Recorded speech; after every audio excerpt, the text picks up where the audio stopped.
The foundation stone is laid. Minister kugambe ibi nubwabire nayigura hicombeko kiri kumanyonka General Ward ahirwa ryabonaga na hire center ya kabiri mu rubonagana town council omuru district ya Kisoro yakimazireho miliyoni 8. We want to thank you PDF for completing this beautiful health center with the facilities, though we still need more. I think we can appreciate them.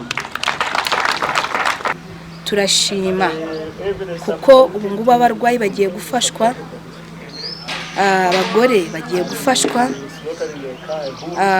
ubuhereza bugiye kwiyongera n'abasaho baziyongera.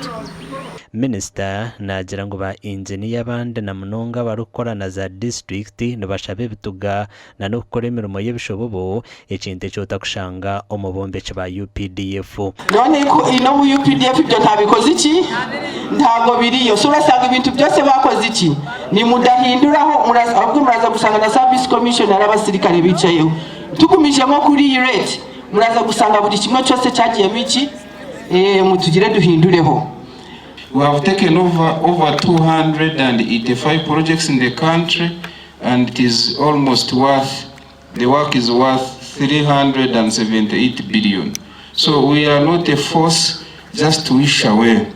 Okurugera hari mukuru wirwa reri niryakira kandi aragura abantu ku rugo mu Kongo nangwa si ikororeshwaga n'abakongo n'abanyayuganda fine ariko abakongo cyane kugira ngo nta bureberezi bwiza bafite usanga benshi bari kwijanjabisha ku rwariro ryacu ryabonagana so tugiye gufasha abakongo n'abanyayuganda.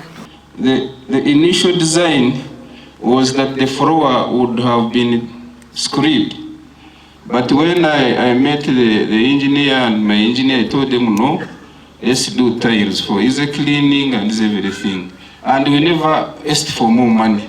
Hona Minister atongwizo kombeko kwa General Ward hari buhoze here center ya kashatu narye rukwija kombe kwiheri ya UPDF omwaka ogu amakuru agagasha kwa Rusunu wamanya.